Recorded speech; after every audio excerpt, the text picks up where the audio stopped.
Hi guys, welcome to Robin Hood Diaries today. Bit of a matinee today, a little bit earlier than I usually tape my shows, but I promised a Barbie orgy today, and I hope that passes muster. I don't know about that word, but oh well. If it doesn't make it, it doesn't make it. Anyway, so as promised, I'm gonna talk a little bit about when I used to work for Mattel Toys and Barbie. Barbie, I think, is like their bread and butter because Barbie's really important at Mattel. A lot more important than you realize to them. So, a little bit of backdrop before I get into the Barbie orgy.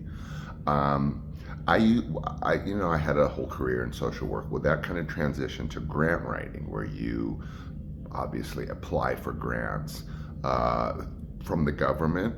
If you qualify under certain acts and stuff, money becomes available to nonprofits and things like that. The other is foundation money or corporate foundation money or individual donors. So corporations will give money. They have a whole program for that, or sometimes they'll match the money that you can raise. So it's like, oh, Bank of America is going to match whatever we raise, therefore more of an incentive to give, because every dollar you're giving, they get an extra dollar. So that's kind of how some of the corporations work. Foundations are basically there to just give out money, and major donors, as they call them, are like just really rich people who like just vomit money all over the place. Thank you, more power to them. Couldn't make it without them. So, in my career I'm just going to kind of move along here. I became a very well-known grant writer. I was known in LA for pulling in a lot of money and doing a lot of creative grant writing. With my background with clients and stuff, I kind of knew a lot about direct care. This was a foundation for children with AIDS. It was a global foundation exclusively devoted to children with HIV, both domestic and abroad. Abroad would be like sub-Saharan Africa and places like that we would give to. Domestically, it was my job to basically decide where the millions were going. So I would draw the evaluation tools so that the board and the medical board could decide based on my evaluation tools who qualifies, who doesn't qualify, who's in the running, who made the cut, and stuff like that. Then it's my decision to basically, or was, my favorite job ever, by the way, besides phone sex. It just held a lot of power. It was very creative. And I wasn't the type to like, oh, I'm not going to give you money. What are you all about? I was the type that would go to the foundation, travel all over the country, like a third of the year. I'd have to, and this is before GPS, you guys. So I had to literally get a load of this. I had to print out MapQuest pages, staple them together for each state and everywhere in New England and Texas and upstate New York and everything, that I would have to go to these small foundations that need money for kids with HIV. But I was the type that would go and help them with their budget because I was also in charge of compliance. If you don't comply, if you don't report on the money that you're spending, let's say I give you $500,000 this year, we don't give it to you in one lump sum.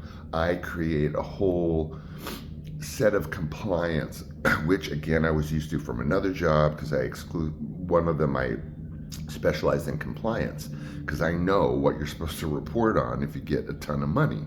But I would go in and help them with their budgets, help them with their compliance so that when they did it next go round, it would all be nice and clean.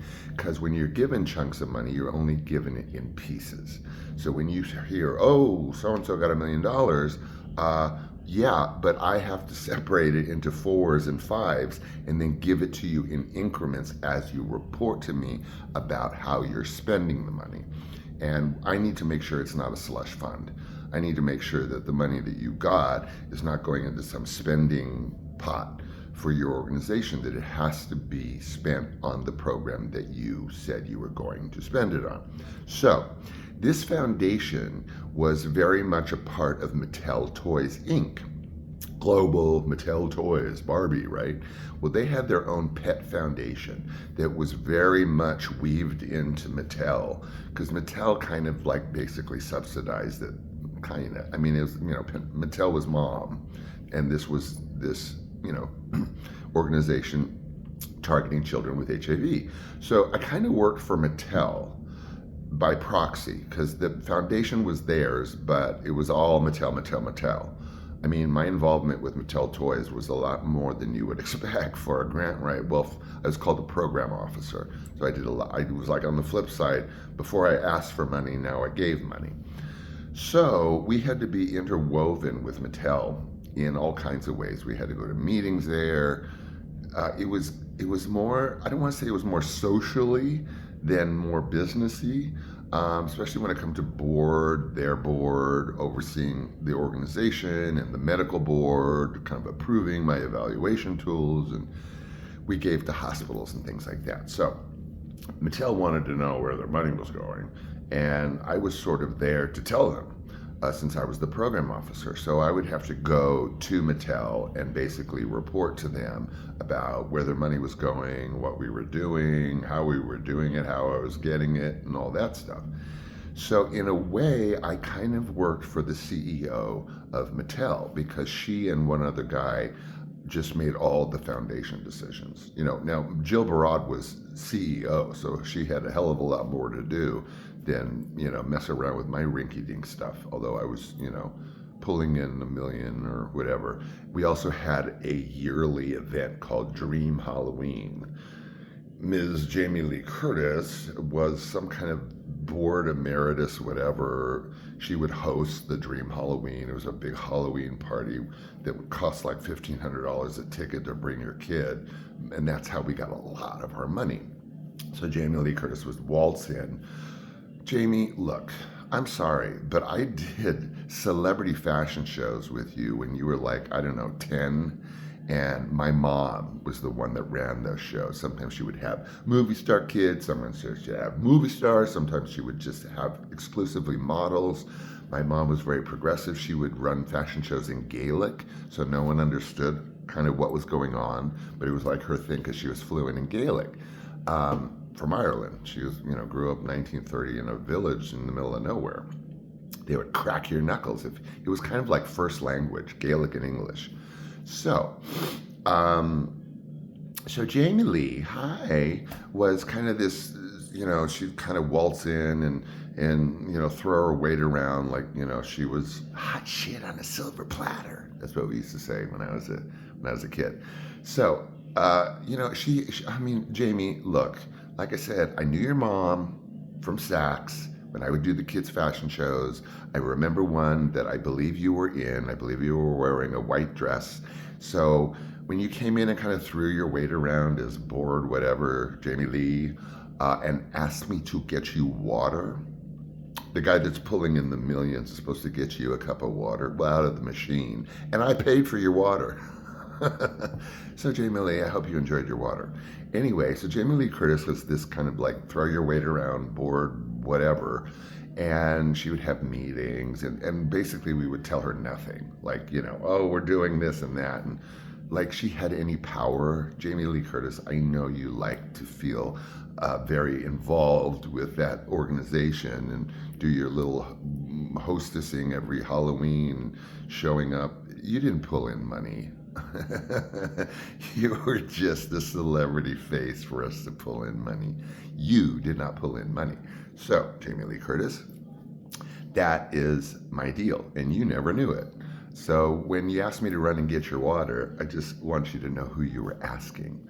Because remember those fashion shows in the 60s when I was like 5 years old? Well, you were like 10, okay? Jamie Lee, your mom, Janet Lee, my mom, Elizabeth Brady, it was all a thing because my mom ran Saks for 10 years, 1960 to 1970. Was she not in charge of fashion in Beverly Hills pretty much throughout the whole 60s? Yes, she was. So, Jamie Lee, hi, I'm not just a water getter, okay? I also brought in the millions for that organization that you were kind of like swishing around asking for water.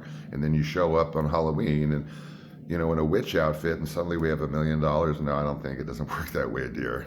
It was me pulling in the money and giving out the money. So let's get to Mattel. So part of the kind of weirdness of Mattel, first of all, I told you Barbie's like Barbie's like the bread and butter of Mattel. Barbie's like goddess Barbie. And for this Halloween thing every year, some special designer like Todd Oldham at the time or whatever would design a special Barbie based on a movie star. So those ones that you see, like the Cher Barbie, the whatever, whoever, Diana Ross Barbie, those were specially designed for Dream Halloween, this event where they would show off the latest movie star Barbie every year, and then like farm it out to all y'all. But we saw it first. Oh my God, Barbie! Everything was Barbie. I mean, I swear to God, Barbie, Barbie, Barbie. Like literally, there was so much Barbie. I found a Barbie head on the floor once. I was in the lobby of where they produced the Barbies, and there was literally like a raw head, like before it gets painted and whenever. I really should have saved it. It was a undone Barbie head on the floor of the lobby, which I picked up, of course, and since lost. But the Barbie manufacturing part, like here's the big ivory tower where Jill Barad, where I would write personal letters.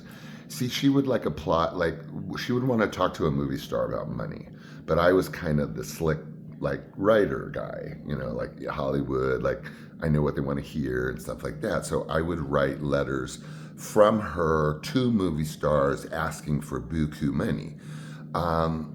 She had a team of letter writers. That's how kind of corporations work with CEOs and stuff. But I was asked to write those types of letters. So Jill Barad, CEO of Mattel Inc. would write like in a pink highlighter on my letters. Good job. Great job. Love it. I should have saved those too. Anyway, who cares? Whatever. You can't take it with you. I mean, do you see a hearse pulling a U-Haul? No, so you can't take it with you. I don't see that. So then there was this like Barbie store, okay, in the lobby of the Ivory Tower. First, the Barbie manufacturing part was this mysterious like building off the side. High security. Oh my God. You could barely like walk near the building without like, getting vetted because it was so secret how they made Barbie. Like, I mean, okay, whatever. You stick this on this and you paint it and put a dress on it, but very high security. I guess because like what kinds of Barbies are coming out and like, leaks about Barbie. The whole idea. Okay, so in the lobby, they had this gigantic Barbie store that only the employees could get those Barbies. They were special Barbies. They hadn't hit the market yet. They were overflow of other Barbies. They were Barbies that didn't sell too well. They were weird Barbies. Like, how Barbie's in some scenario all the time? Well, these were like reject scenarios, like, pregnant Barbie who's like a veterinarian. I think they have that one. But maybe not pregnant. Okay, so do they even have it? No, they didn't have did they have a pregnant Barbie? No, they had Barbie with her little sister or whatever. She never had a kid, right? What was it? Barbara Millicent. She had like a name, like a 3-word name. You probably know it. Barbara Millicent, whatever. Okay, Barbie for short, right? So I have to admit, this Barbie store was really cool because they had all the reject Barbies for sale at major slash prices. I mean, you could go in out, like with a shopping cart full of Barbies. So then there was the case at the end of the employee-only Barbie store, and I'm talking Barbies. Like it wasn't a toy store; it was just Barbies everywhere. So the case at the end of the store had all the really fancy Barbies, like the ones that were being released, or like the Erte Barbie, or the fashion goddess Barbie, or mermaid Barbie, every Barbie under the sun. But this was the famous part where they were in gowns and things. So those you couldn't afford, well, I guess you could afford. It was the Barbie discount land. And I must admit, I started collecting Barbies because, I mean, not obsessively, but they had Barbies, like African Barbies and like with like headdresses and interesting stuff. I'd end up giving them away for birthday parties and whatever, but it was nice to look at for a while. I mean, I wasn't like the type to take, African Barbie out of the box and start playing furiously with her, but they were nice. Kept them in the closet. I don't know why I even had them. So, but I was compelled to buy Barbies anyway because they were so cheap. And like I said, they made good gifts. And then sub-rejects were given to my organization by the truckload. So literally, you guys, like around Christmas or Halloween or whatever, a truck would pull up from Mattel full of Barbies. We would open the back of the truck and literally take all the Barbies and then put them in some cage in this storage area of where we were. So there was the Barbie store, hugely popular. Oh my God, every employee under the sun wanted to get the latest, Barbie rollback. So, so there's that, right? So then I guess I'll kind of leave it here, I guess. It was very corporate. I mean, IDs, 2-3 sets of security to get in that ivory tower part. You go up, it's like 1,000,000 floors. She's at the top, of course, which is where I would go to get the information about the letter writing and things like that. Massive security. Again, the Barbies aren't even in there. What's the security? Like, you're gonna hijack the Barbie ivory tower? So the sub-reject Barbies, like the Barbies that wouldn't sell on rollback in the Mattel store, were literally put out in the parking lot periodically for a Barbie fire sale. So these were the Barbies that were not the fancy Barbies, were not the veterinarian pregnant Barbie that didn't sell well. But these were like the really, I don't want to say the scrappy Barbies, but the Barbies that really nobody wanted. I mean, so they would have this Barbie fire sale. Again, employees only. I mean, 5,000 people are not obsessed with Barbie. Oh, and the offices in the ivory tower, they encouraged people to have toys at their cubicle. So everywhere you go, like every other cubicle is like jam-packed full of Barbies. Oh my, that's why I said this is like Barbie Orgy. This is like, Barbie toaster fire. So you go in and every cubicle is like spilling over with Barbies, some toys. Mattel didn't only make Barbie, but so again, they would have this fire sale, and you guys to see employees, because it was like they were excited about these like Barbie rollbacks. So all day, I mean, Mattel and employees would come out on their break all day. We would go over from our organization for children, which was literally like kind of across the road, like 2 boulevards over. And there was nothing like seeing this Barbie fire sale, I swear to God, because you imagine Barbies like in nice, clean, fancy situations. This was a parking lot, and the Barbie boxes were just everywhere, on tables and boxes, and these employees rummaging around through these Barbies like it was a literal garage sale, a Barbie garage sale. So that I didn't get my Barbies there because they were like sub-icky Barbies. So yes, I would go to the Barbie store in the lobby, and I had quite a Barbie collection, and I gave them out a lot to kids, to local organizations. I was, almost exclusively HIV related, and women and children even more directly. So anyway, I saved my Barbie ID tag. I wish I saved all that friggin' security stuff and the Barbie head and all that stuff, but I didn't. But it was fun, and it's kind of a feather in my hat, that I used to write letters on behalf of the CEO of Mattel, me of all people, the phone sex operator, the drag queen, all this stuff they had no idea, because this is like well after I did those things, running around in stolen cars and drag. And well, no, I wasn't in drag when I sold the cars. Boy, the trick was to be that young in a stolen car. What it is it's the suspension of disbelief. In other words, if a cop pulls up or whatever, and they see like this kid who looks 13 driving a Jaguar, it's not that they won't stop you, but it is the suspension of disbelief, meaning they just can't wrap their mind around that that's actually a 14-year-old in a red Jag. So that's that suspension of disbelief. It's so unbelievable that you can't believe it. How did I get off on that? From Barbie to driving stolen cars. So anyway, I hope you enjoyed today's show. It was as promised, Barbie Orgy. And it was. I mean, even though the serious work that I was doing, working with the medical boards and designing evaluation tools and giving away millions of dollars, you go two boulevards over and it's just Barbie. Like, it's just, honest to God, it got to the point, you guys, where I had Barbie aversion. I couldn't look at Barbies. Barbies would trigger nausea. Barbie, what am I going to do with you? So anyway, thanks for joining me today. I've of course got 5 shows lined up down there on the counter, so we'll enjoy those for sure. And I know we're topic hopping. Yesterday was so controversial. Today's Barbie orgy. Tomorrow, God knows what. So thanks for joining me today.